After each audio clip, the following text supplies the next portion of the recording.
हमारे साथ ऐसी बन गई या बंदर वाली मुट्ठी हमने आप पर जकड़ रखी है।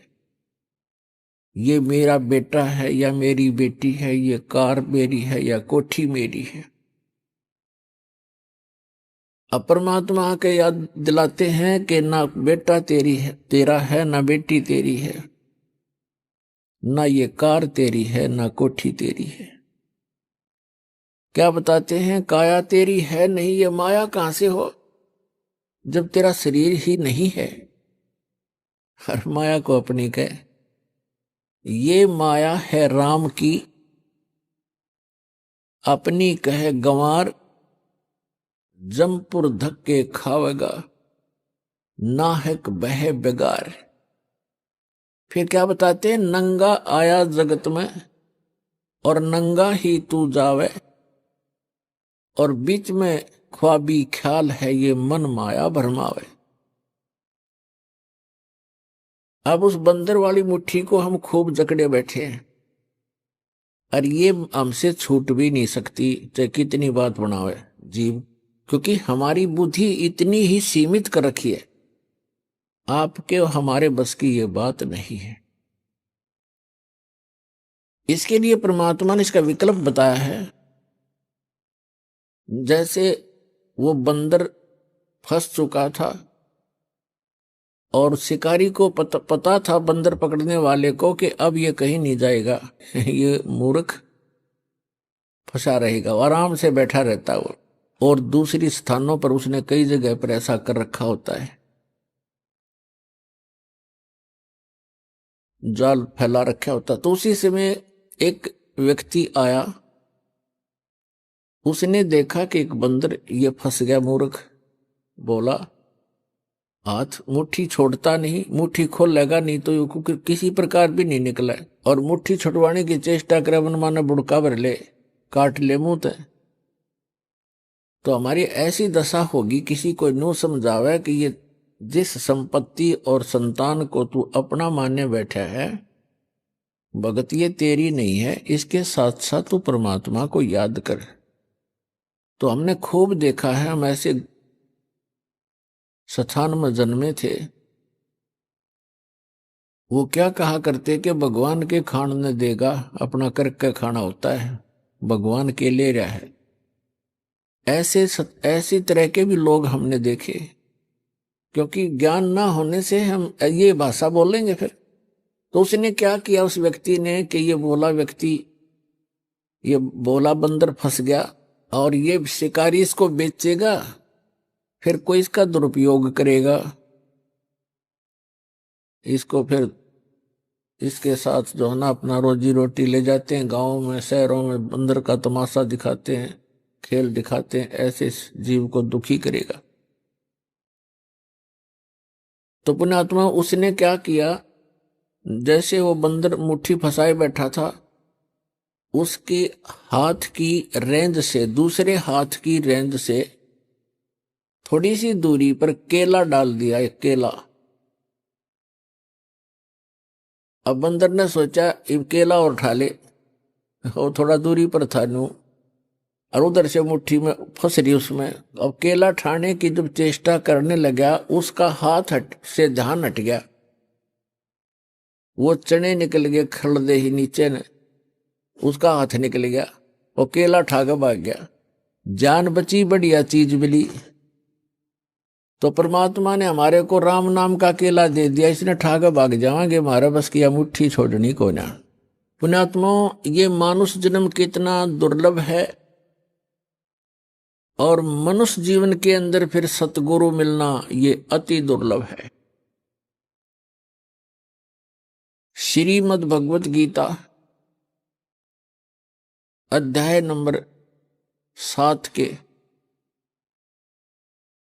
श्लोक नंबर 12 से लेकर 15 तक गीता ज्ञानदाता कहता है कि जो तीनों गुणों की भक्ति करते हैं, रजगुण ब्रह्मा, सतगुण विष्णु, तमगुण शिव जी, इस त्रिगुणमयी माया के द्वारा जिनका ज्ञान हरा जा चुका है,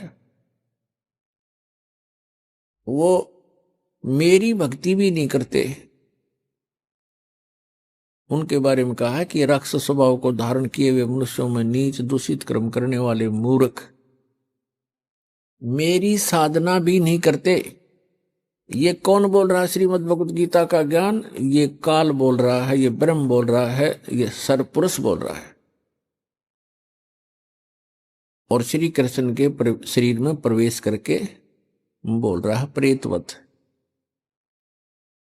फिर ये कहता है 7वें अध्याय के 16 से लेकर 16, 17, 18 3 श्लोकों में कहता है जो मेरी भक्ति करते हैं वो 4 प्रकार के होते हैं, अर्थार्थी, आर्थ,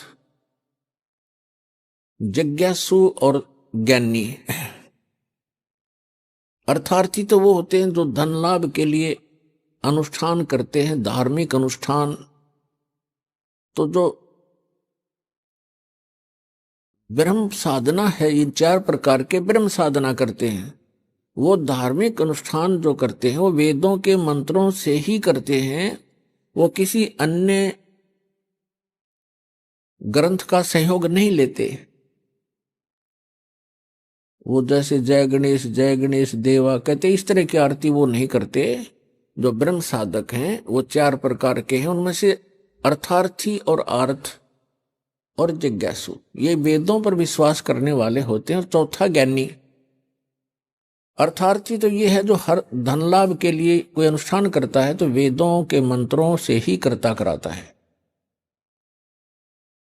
ऐसे ही आर्थ जो संकट निवारण के लिए भी वेद मंत्रों को ही आधार मानता है, उन्हीं के आधार से अनुष्ठान करता है। जिज्ञासु वो होता है जो भगवान के लिए घर से निकलता है, जैसे भी उनको संत मिलते हैं उनसे ज्ञान ग्रहण करके स्वयं वक्ता पाक जाता है, अपना जीवन नाश कर जाता है। ये तीनों व्यर्थ कर दिए। चौथा जो बताया ज्ञानी, ज्ञानी का के लिए बताया है कि जो ज्ञानी उसे कहते हैं जिसको ये पता लग गया कि मनुष्य जीवन बार बार नहीं मिलेगा और मनुष्य जीवन का मूल उद्देश्य है आत्म कल्याण करवाना और मोक्ष प्राप्ति करना। और उनको ये भी ज्ञान हो जाता है कि मोक्ष प्राप्ति केवल समर्थ भगवान, उस कंप्लीट गॉड अल्लाहु अकबर की भक्ति करने से ही संभव है, अन्य देवताओं की पूजा से नहीं। तो गीता ज्ञानदाता कहता है कि वो ज्ञानी जो हैं वो मुझे अच्छे लगते हैं, उनको मैं अच्छा लगता हूं, प्रिय हैं, क्योंकि वो मेरी भक्ति करते हैं ब्रह्म की। वो अन्य देवता में आस्था नहीं रखते। लेकिन फिर 7वें अध्याय के 18वें श्लोक में कहा है ये ज्ञानी आत्मा जिन्होंने ये सोच लिया कि मनुष्य जीवन बार बार नहीं मिलता, मोक्ष हुआ तो सफलता है इस मनुष्य जीवन की, अन्यथा नहीं है। और उनको ये भी ज्ञान हो गया कि मनुष्य जीवन बार बार नहीं मिलता और मोक्ष के लिए केवल पूर्ण परमात्मा की भक्ति ही करनी होती है, अन्य की नहीं। तो इसमें क्या बताया है कि इन चौथी प्रकार के जो ज्ञानी हैं इनको चौथे अध्याय के 32 और 34 में वर्णित वो तत्वदर्शी संत ना मिलने से इन्होंने अपने आप वेदों का निष्कर्ष निकाल लिया। यजुर्वेद अध्याय नंबर 40 के मंत्र नंबर 15 में कहा है कि ओम कर्तु समर किलबे समर कर्तुम समर। ओम नाम का जाप काम करते करते सिमरण करो, विशेष कसक के साथ सिमरण करो और मनुष्य जीवन का मूल कर्तव्य जान के ओम का सिमरण करो। तो ये ओम नाम है ब्रह्म का और उन्होंने गलती से मान लिया उस पूर्ण ब्रह्म का, कंप्लीट गॉड का, परम अक्षर ब्रह्म का। अब कहते हैं गुरु बिन वेद पढ़े जो प्राणी, समझे न सारे रहे अज्ञानी। सतगुरु बिन काहू न पाया ज्ञाना, जो थोथा बुस छड़े मूड किसाना। सतगुरु बिन काहू न पाया ज्ञाना और जो थोथा बुस छड़े मूड किसाना। गुरु बिन वेद पढ़े जो प्राणी, समझे ना सार रहे अज्ञानी। अब ये जितने भी ऋषि महर्षि आज तक हुए हैं, ये कंप्लीटली अज्ञानी थे। इनको तत्वदर्शी संत वो गुरु नहीं मिले। जो यजुर्वेद अध्याय नंबर 40 के मंत्र नंबर 10 में कहा है, वेद ज्ञानदाता वही है जो गीता ज्ञानदाता ब्रह्म है, सरपुरुष है। उसमें लिखा हुआ है कि कुछ तो परमात्मा के विषय में कहते हैं वो संभवात, संभवात माने जन्म लेकर आने वाला। श्री राम, श्री कृष्ण या अन्य जो 8 या 24 अवतार बताए गए हैं, 9 या 10, 24 अवतार बताए गए, उनमें ऐसे आता है। और कुछ मानते हैं असंभवात वो जन्म नहीं लेता, उत्पन्न होता ही नहीं, अर्थात वो अजन्मा है, निराकार है, कुछ ऐसा बोलते हैं। उसके विषय में कहा है कि परमात्मा साकार है, निराकार है, या जन्म लेता है, नहीं लेता है,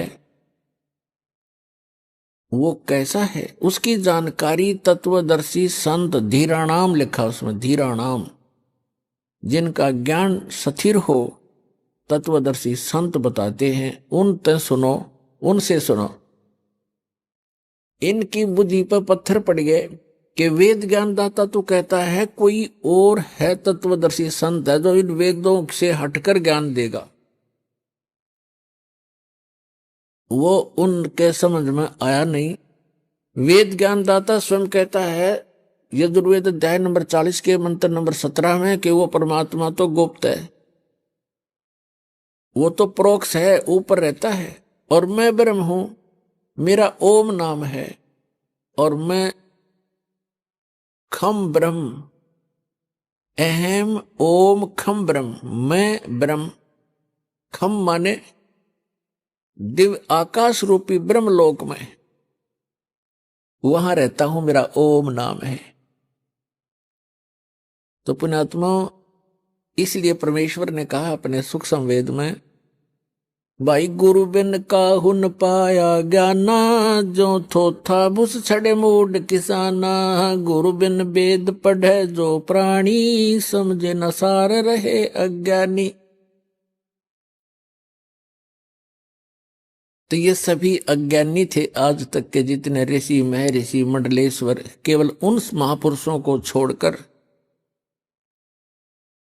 जिनको परमात्मा प्राप्त हुआ, और परमात्मा उनके प्रयत्न से प्राप्त नहीं हुआ, वो अपने विधान अनुसार स्वयं ही आता है। जैसे ऋग्वेद मंडल नंबर 9 सूक्त 86 के मंत्र 26 और 27 में, ऋग्वेद मंडल नंबर 9 सूक्त 82 मंत्र 1, 2, 3 में, ऋग्वेद मंडल नंबर 9 सूक्त 54 के मंत्र 3 में, ऋग्वेद मंडल नंबर 9 सूक्त 20 मंत्र 1 में, ऋग्वेद मंडल नंबर 9 सूक्त 96 मंत्र 16 से लेकर 20 में, ऋग्वेद मंडल नंबर 9 सूक्त 94 94 के मंत्र 1 में, ऋग्वेद मंडल नंबर 9 सूक्त 95 के मंत्र नंबर 2 में, ऋग्वेद मंडल नंबर 9 सूक्त 1 मंत्र 8 और 9 में, और भी अनेकों स्थानों पर है।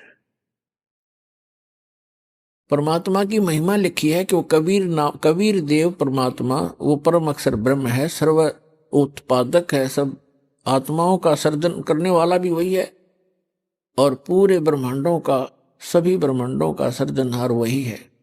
और वो ऊपर के लोक में रहता है, ऊपर के लोकों में रहता है, सबसे ऊपर के लोक में रहता है, वहां से गति करके आता, अच्छी आत्माओं को मिलता है, उनको उपदेश देता, तत्व ज्ञान सुनाता है, और वो कवियों की तरह आचरण करता है, और अपने मुख कमल से ऊंचे स्वर में बोल बोल के ये तत्व ज्ञान की अमर वाणी लोकोक्तियों के माध्यम से, कविताओं के माध्यम से, शब्दावलियों के माध्यम से बोल बोल कर सुनाता है। वो कवियों की तरह आचरण करता है, और एक प्रसिद्ध कवि की भी उपाधि प्राप्त करता है। लोग कविताओं से बोलने के कारण, कविताओं के माध्यम से, दोहों शब्दावलियों के माध्यम से तत्व ज्ञान प्रचार करने के कारण वो एक कवि, प्रसिद्ध कवियों में से भी एक कवि कहलाता है। लेकिन वो होता है परमात्मा। तो पुण्यात्माओं, इस विधान अनुसार वो परमात्मा अच्छी आत्माओं को मिले, उनको अपने से परिचित कराया, सचखंड लेकर गए सतलोक में, जहां भगवान रहता, जहां हम रहा करते थे, और फिर वहां से वापस छोड़ा। उन महापुरुषों ने फिर परमात्मा का आंखों देखा हाल बताया। उनमें से कौन कौन है वो पुण्य भागी? आदरणीय धर्मदास साहिब जी, आदरणीय मलुकदास साहिब जी, आदरणीय नानक साहिब जी जो सिख धर्म के प्रवर्तक हैं, आदरणीय दादू साहिब जी, आदरणीय गरीबदास साहिब जी, गांव छुड़ानी, जिला झज्जर, हरियाणा वाले, आदरणीय गीसा दास जी, गांव खेखड़ा, जिला मेरठ, उत्तर प्रदेश वाले, और आदरणीय रामानंद जी, काशी वाले। इन महापुरुषों के बारे में दास को जानकारी है, और भी बहुत से महापुरुषों को परमात्मा मिले। इन्होंने परमात्मा को जाना, और फिर उनका परमात्मा कबीर है, काशी में आए थे धानक रूप, जुलाहे रूप में, वही मालिक है। इस नाम, ये एफिडेविट दिए उन्होंने अपनी अमृतवाणी में। आदरणीय गरीबदास साहिब जी ने कहा है, हम सुल्तानी नानक तारे दादू को उपदेश दिया, जात जुलाहा भेद न पाया, वो काशी महे कबीर हुआ। गरीबदास जी ने निष्कर्ष निकाल कर दे दिया कि मैं इंक्लूडिंग मी, गरीबदास जी कहते हैं, हम सुल्तानी अब्राहिम सुल्तान अधम नाम के एक मुसलमान राजा थे। हम सुल्तानी नानक तारे और दादू को उपदेश दिया, वो जात जुलाहा भेद नहीं पाया, काशी माए कबीर हुआ। अनंत कोट ब्रह्मांड का एक रति नहीं भार, और सतगुरु पुरुष कबीर हैं, वो कुल के सिरजनहार। पुण्यात्मा, परमात्मा की कथा को, ये सत्यनारायण कथा है। अभी तक हम श्री विष्णु जी की कथा को सत्यनारायण कथा कहा करते थे, अपनी भूल से। सत्यनारायण का अर्थ है अविनाशी भगवान की कथा, उसकी जानकारी, उसकी महिमा के, उसके गुणगान। श्री विष्णु जी सत्यनारायण नहीं है, ये अविनाशी परमात्मा नहीं है। श्रीमद देवी भागवत के तीसरे स्कंद में 123 पृष्ठ पर गीता प्रेस गोरखपुर से प्रकाशित सचित्र मोटा टाइप, केवल हिंदी में, विष्णु जी स्वयं स्वीकार करते हैं कि मैं, ब्रह्मा और शंकर, हम तीनों अविनाशी नहीं है, हम नित्य नहीं है। हमारा तो आविर्भाव अर्थात जन्म, और तिरोभाव माने मृत्यु, हमारा तो जन्म और मृत्यु होता है। तो पुण्यात्मा, आप ये सत्यनारायण कथा सुन रहे हो, विश्व में एक सत्यनारायण कथा आपको इस सतलोक आश्रम के अतिरिक्त कहीं नहीं मिलेगी। सत्यनारायण की कथा सत्संग कहलाता है, यानी सच्चे भगवान की कथा, उसका कंप्लीट स्पिरिचुअल नॉलेज, इसको सत्संग कहते हैं। और ये विश्व में किसी के पास नहीं है। तो सौभाग्य आपका जो परमात्मा के कितने प्यारी आत्मा हो आप, जिनके लिए युगों से भटक रहे हैं वो परमपिता। कहते हैं, गोता मारूं स्वर्ग में जा बैठूं पाताल, और गरीबदास ढूंढता फिरूं अपने हीरे मोती लाल। गरीबदास जी को परमात्मा मिले और उनको बताया, बच्चा मैं तो अपने हीरे मोती लालों को खोजता फिर रहा हूं। एक बार भी जो परमात्मा की शरण में आ गए किसी भी युग में, तो पुण्यात्माओं, उन आत्माओं को परमात्मा पार करके छोड़ देगा, समय चाहे कितना ही लग जाओ।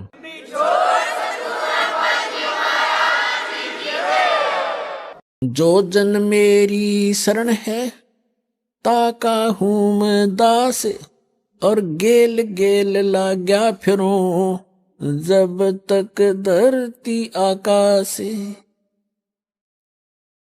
कहते एक बार जो मेरी शरण में आ गया और मेरे परम संत से नाम लेकर के भक्ति प्रारंभ कर दी, फिर वो चाहे विचलित भी हो गया,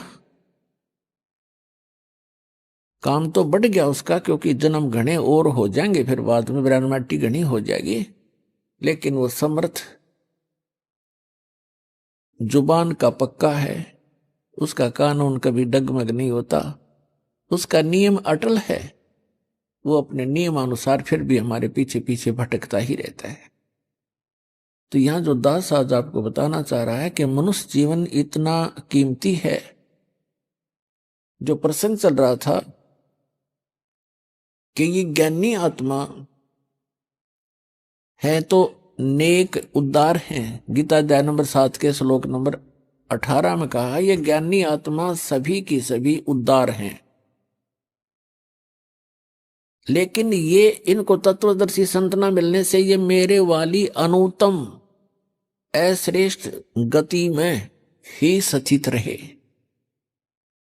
और इन अज्ञानी अनुवादकर्ताओं ने, श्रीमद् भगवद गीता के अनुवादकर्ताओं ने अनुत्तम का अर्थ कर दिया अति उत्तम, सर्वश्रेष्ठ। अरे तेरा गजब है। बैड, अंग्रेजी के अंदर एक बैड शब्द है, बैड, और कहीं भी लिखा हो, छोटा सा बालक भी बता देगा बैड माने बुरा, खराब, अश्रेष्ठ। और बैड का अर्थ कोई गुड कर देता, वेरी गुड कर देता है, तो वो महामूर्ख व्यक्ति है। बैड शब्द कहीं पर भी लगा हो, उसका अर्थ बैड ही होगा, बुरा ही होगा। तो पुण्यात्मा, सौभाग्य आपका, दास को यह बुद्धि दी उस परम पिता कबीर भगवान ने, और आपको ये तत्व ज्ञान प्राप्त हुआ। प्रसंग चल रहा है कि वो क्या बताना चाहता है गीता ज्ञानदाता,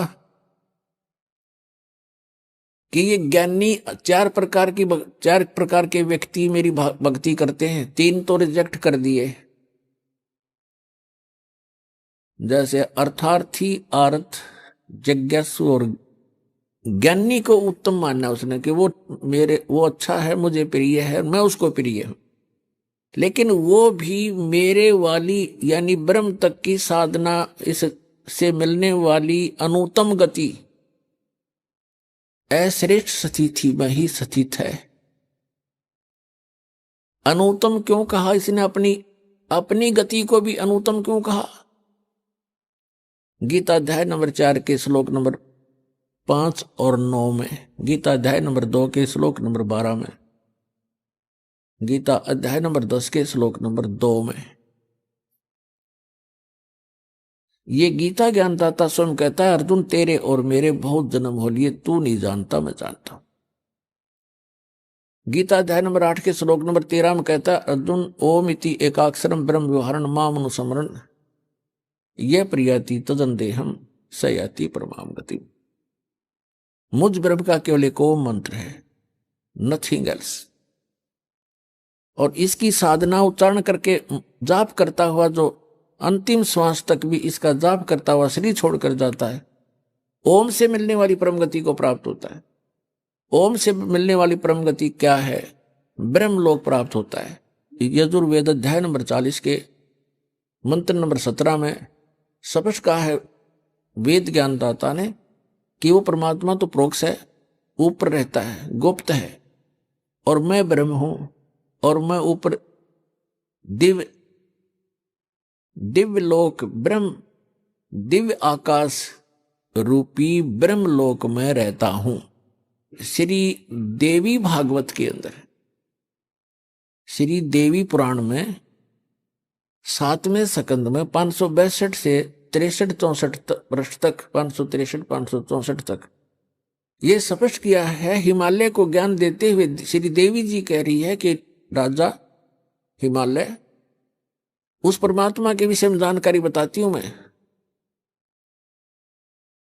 उसका ओम नाम है, और उस ओम नाम को का जाप करके ब्रह्म लोक की प्राप्ति कर लेता है, ब्रह्म को प्राप्त होता है, और वो ब्रह्म ऊपर दिव्य आकाश रूपी ब्रह्म लोक में रहता, वो ब्रह्म, और तुम्हारा कल्याण हो।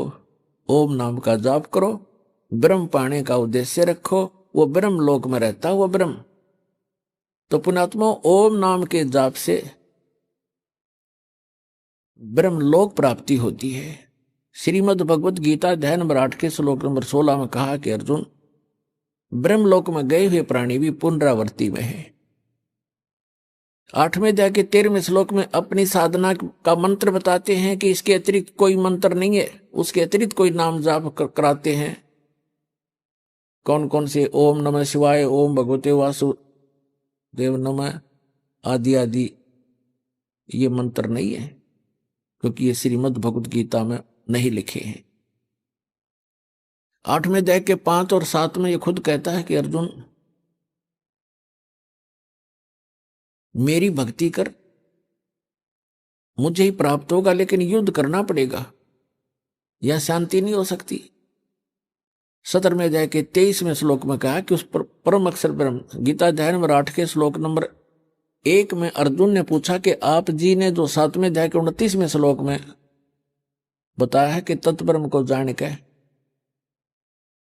और सारे अध्यात्म स्पिरिचुअल नॉलेज से, कंप्लीट स्पिरिचुअल नॉलेज, संपूर्ण अध्यात्म ज्ञान से परिचित और सभी कर्मों से परिचित प्राणी केवल जरा और मरण के इस संकट से छूटने का प्रयत्न करता है। जरा माने बुढ़ापा, बुढ़ापे का दुख, मरण माने मृत्यु का कहर। ये दोनों दुख यहां पर कंपलसरी।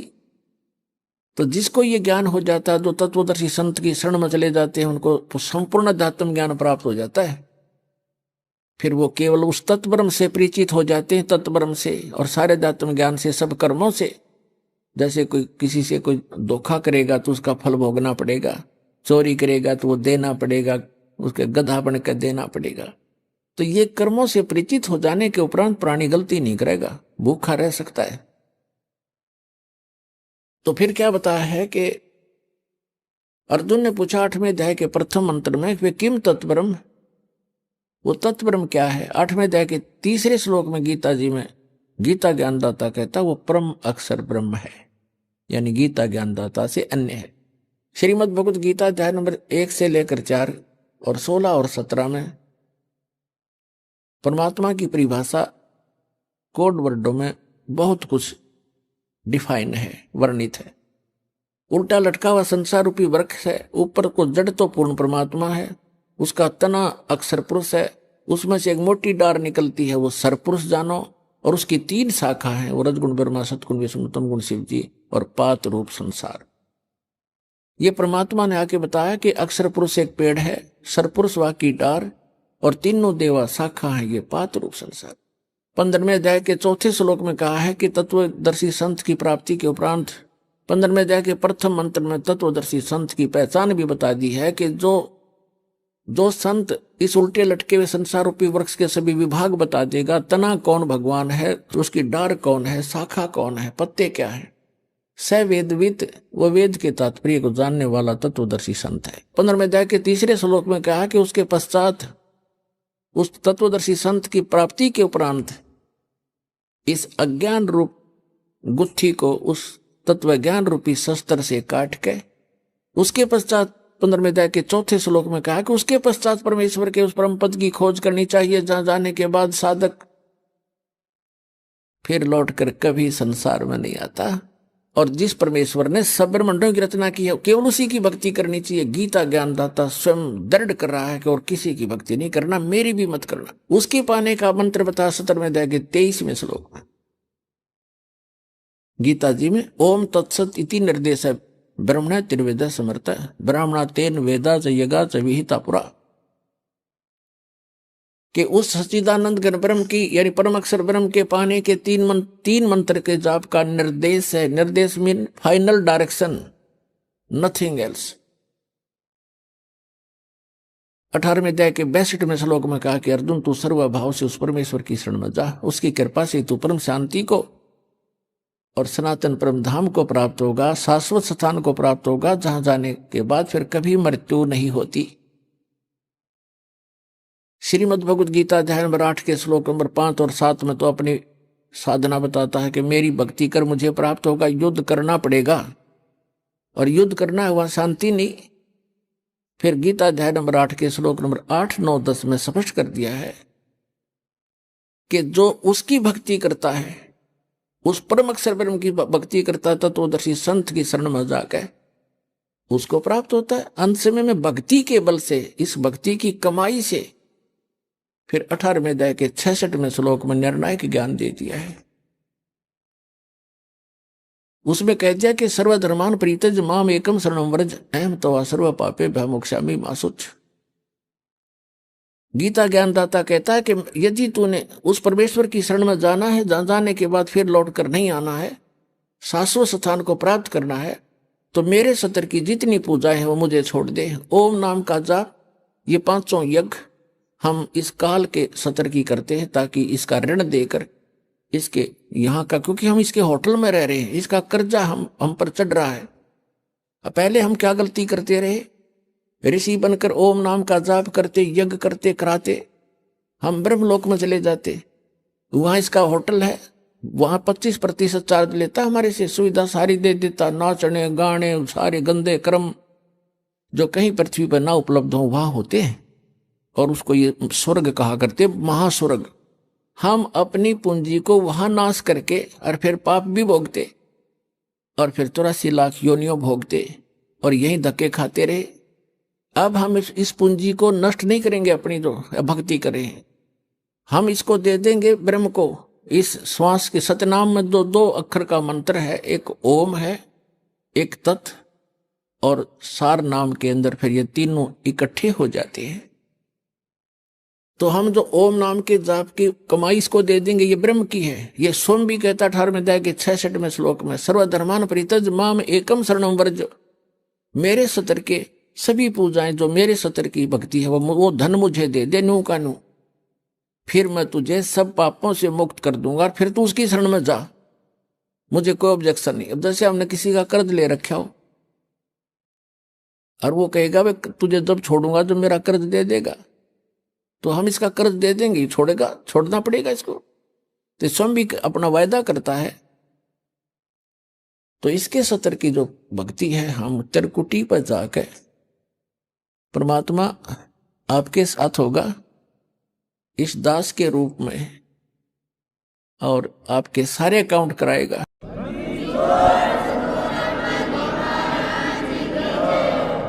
और वहां पर आपके एडवोकेट का काम करेगा परमात्मा इस दास के रूप में। और ये सारे मंत्र बोल बोल सुनाओगा वहां जाकर धर्मराज के दरबार में कि लो जी, आपके विधान में है सर्वधर्मान परित्यज माम एकम शरणं व्रज, उसके सत्र की ये पूंजी पकड़ो। फिर वो बोलते नहीं, उनको विवश होकर के वह पूंजी जमा करनी पड़ती है, क्योंकि लीगल एडवाइजर साथ होता है, वो होता है भगवान खुद ही, और उनको मालूम हो जाता है। तो इस प्रकार पुण्यात्माओं, किसी भी ऑफिस में आप जाते हो और आपका एडवोकेट साथ हो, तो वो आधे वैसे डिप्रेस हो जाते हैं कि जानकार आदमी है, वो अटपट करोगे तो तुम्हारी फिर बात बिगड़ जाएगी। तो इसलिए गुरु की आवश्यकता आपको अंतिम श्वास तक पड़ेगी। और गुरु पूरा गुरु हो, उस परमात्मा से परिचित हो, उसका कृपा पात्र हो, तो वो दास है इस पृथ्वी पर आज के दिन। और ये अपना डगमग ना होना। तो प्रसंग चल रहा था, वहीं आते हैं फिर 8वें अध्याय के 8, 9, 10 में कहा कि उस भक्ति के बल से तू उस परमात्मा की शरण में, जो उसकी भक्ति करता उसके पास चला जाएगा। और 8वें अध्याय के 5 और 7 में कहा कि मेरी भक्ति करेगा तो मुझे प्राप्त होगा, इसमें कोई शंका नहीं। अपने आत्मा जो प्रसंग चल रहा था, हम फिर आते हैं 7वें अध्याय के 18वें श्लोक में गीता जी में। इसमें इसने बताया कि मेरी साधना जो करते हैं वो भी अनुत्तम घटिया गति में सचित हैं। कैसे हैं? जैसे एक चुनक नाम के ऋषि थे, वो ज्ञानी आत्मा थे, घर त्याग दिया, बाल बच्चे त्याग दिए और वेदों को पढ़ा, यही मार खा गए, इनको गुरु नहीं मिले। और परमात्मा आए जैसे कबीर परमात्मा थे और सिंपल भाषा बोला करते, और ये संस्कृत के ज्ञाता थे, मात्राओं मोड़ जे रहे। कबीर साहब ने तो शुद्ध उच्चारण भी नहीं आता, कबीर साहब संस्कृत नहीं जानते। रस भाषा का काम तो अपने विचारों को दूसरे तक पहुंचाने का है, चाहे वो मात्रा गलत भी हो और चाहे उच्चारण गलत भी हो। समझ जाता आदमी, जब बुद्धिमान होगा संकेत समझ लेते। उसके उनके पास पावर थी। जैसे एक हरियाणा के मुख्यमंत्री अंगूठा छाप थे, और वो किसी गांव में गए, गांव वाले कहने लगे कि मुख्यमंत्री जी हमारे यहाँ सड़क नहीं है, हमारे गांव में ये डिग्गी पानी का वाटर सप्लाई बिना कहनी आओ थी उन्होंने, डिग्गी को नहीं पानी की। तो वहां सारे के सारे विभाग खड़े थे, चीफ इंजीनियर तक, डीसी और कमिश्नर तक। उसने कतीक ना शुद्ध हिंदी जाना था ना अंग्रेजी बोल से जानता था मुख्यमंत्री। उसने कहा रे उरे ना, ओ डीसी क्या नाम है तेरा रे, चीफ इंजीनियर के कहने, उरे ना ऐसे कर, यहां से लेकर अठैत लेकर बठैता ही इनकी सड़क बना दे। उन्हें इंग्लिश भी बना ली उसकी, अठैत बठै की, हर नक्शा भी तैयार कर लिया। तीसरे दिन काम शुरू हो गया। तो पुण्यात्माओं तो ये बकवास करते हैं ना, रामपाल ने संस्कृत नहीं आती, फलाना नहीं आता, ये तो वही हैं नकली। दास के पास वर्ड पावर है उस परमात्मा की दी हुई। जिस भी शब्द से बोलूंगा परमात्मा खूब जान लेता है और आपके सारे काम करेगा, मेंट नहीं लगेगी।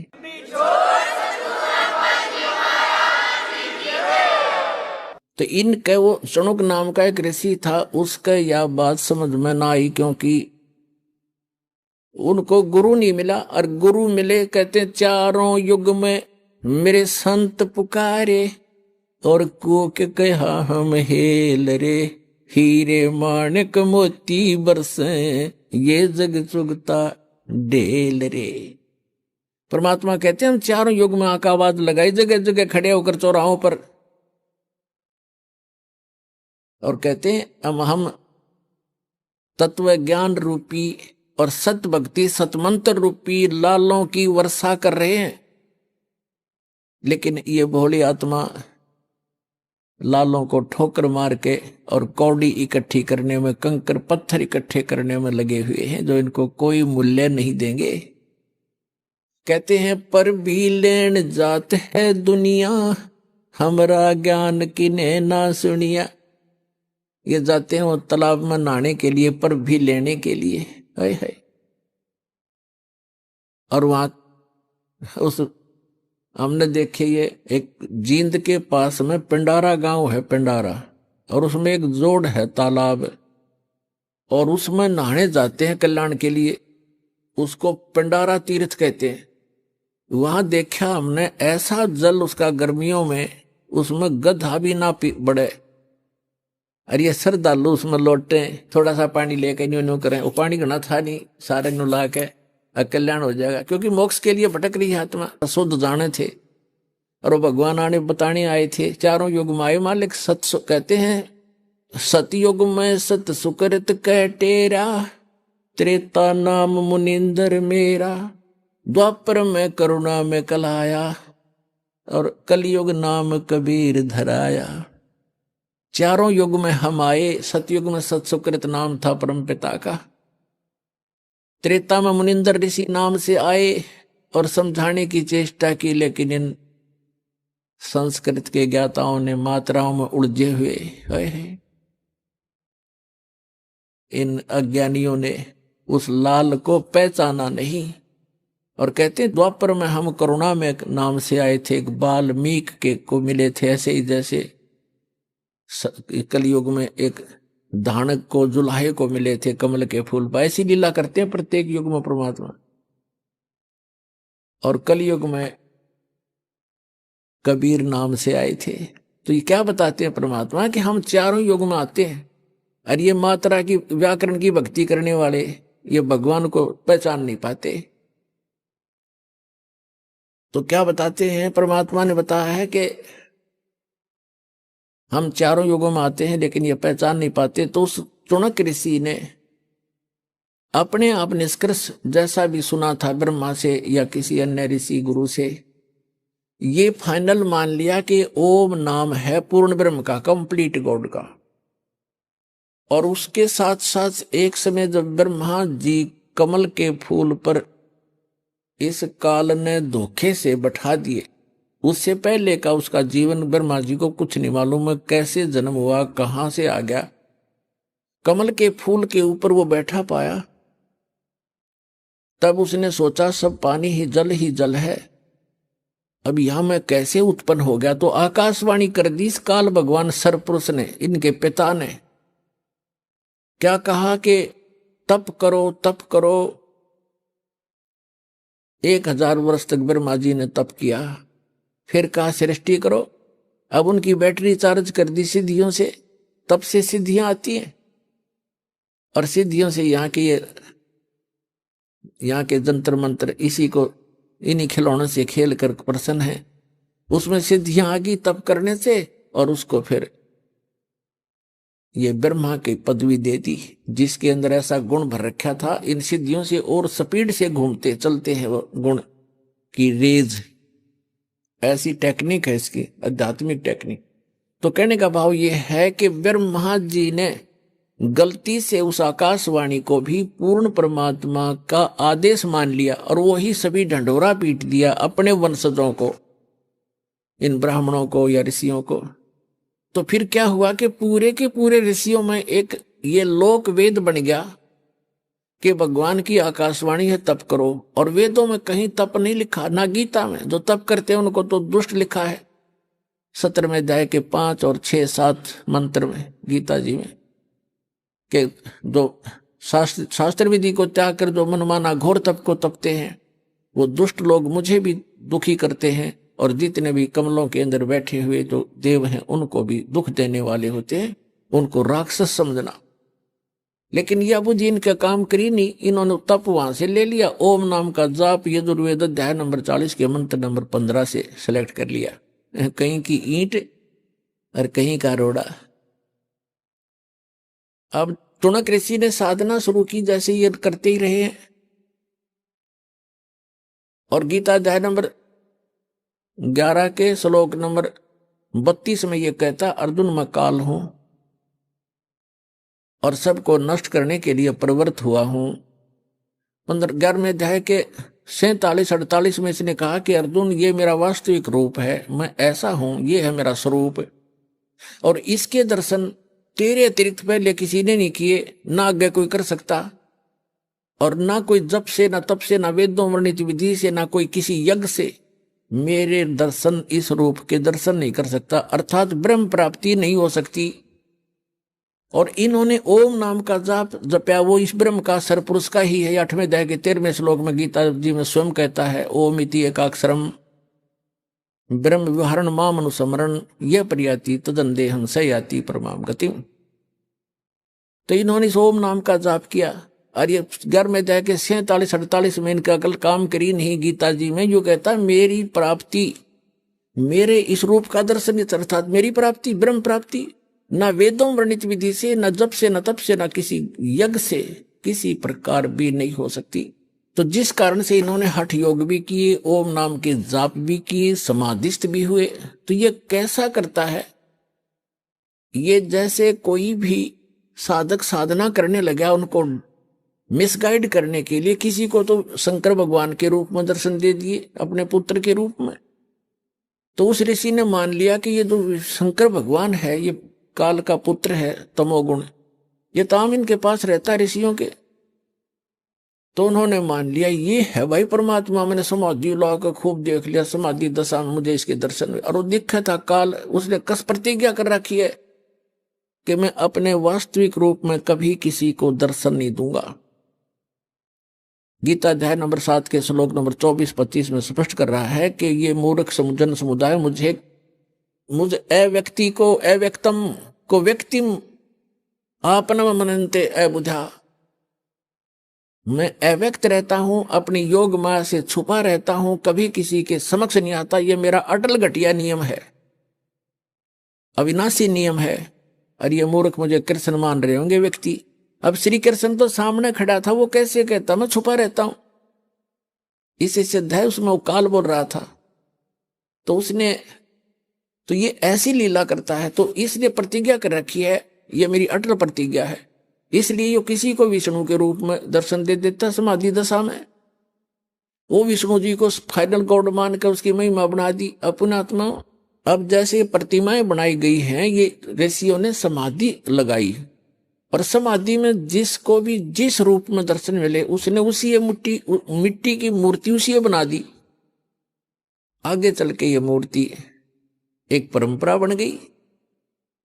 तो इन्होंने ब्रह्मा विष्णु महेश की मूर्तियां बनाई, इन्हीं के दर्शन हुए इनको, किसी को ब्रह्मा के रूप में दर्शन दे दिए। इस प्रकार ये सबको विचलित करके रखता है। तो कहने का भाव ये है, इन ऋषियों ने परमात्मा के दर्शन नहीं हुए, फिर भी ये घुमा फिरा कर ये कहते हैं कि वेदों में परमात्मा तो निराकार लिखा है, ये जो दिखाई देता है ये परमात्मा नहीं हो सकता।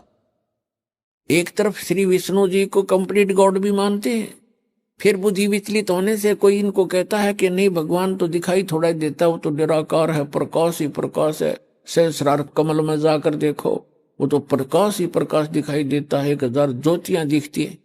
तो फिर ये वहां डगमग हो गए सचमुच। तो इनको ये निष्कर्ष निकाल ही नहीं सके, क्योंकि इनकी साधना व्यर्थ थी, इनकम्प्लीट स्पिरिचुअल नॉलेज था। तो चुनक ऋषि ने हजारों वर्षों तक परमात्मा प्राप्ति के लिए कोशिश की, भगवान मिले नहीं, और ये एटम बम बन जाते हैं ज्यादा तप और जप करने से, इस काल तक की भक्ति करने से। और यही कारण है कि काल फिर इनका दुरुपयोग करता है, रिमोट उसके हाथ में होता है इनका सबका। तो चुनक ऋषि ने हजारों वर्षों तक तप किए, जप किया ओम नाम का, भगवान मिला नहीं, और सिद्धि के से यो ओतप्रोत हो गया, पावर हाउस बन गया, एक एटम बम बन गया। एक मानधाता नाम के चक्रवर्ती राजा थे, यानी पूरी पृथ्वी के शासक थे, और वो 1 वर्ष में 2 वर्ष में 10 वर्ष में जैसा भी वो उचित समझते थे पूरी पृथ्वी पर निरीक्षण किया करते थे। चक्रवर्ती राजा करता था कि किसी अन्य भूभाग के भूपति को, यानी छोटे राजा को,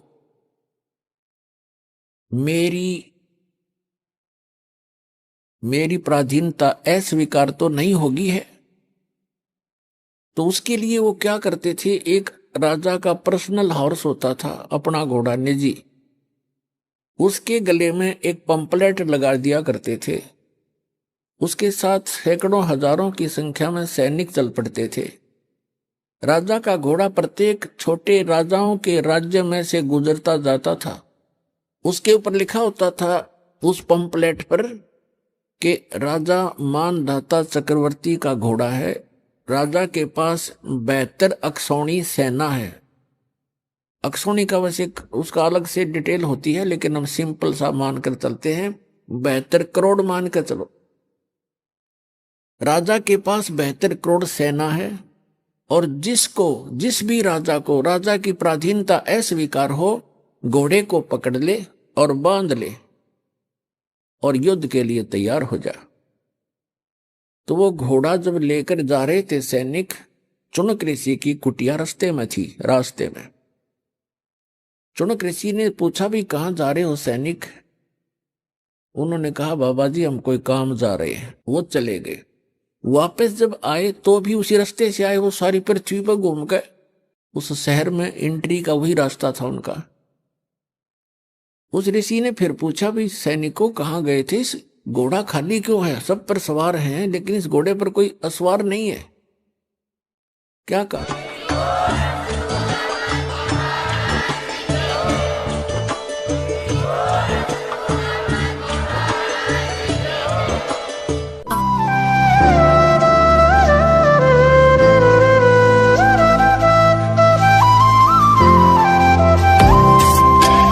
सत सही।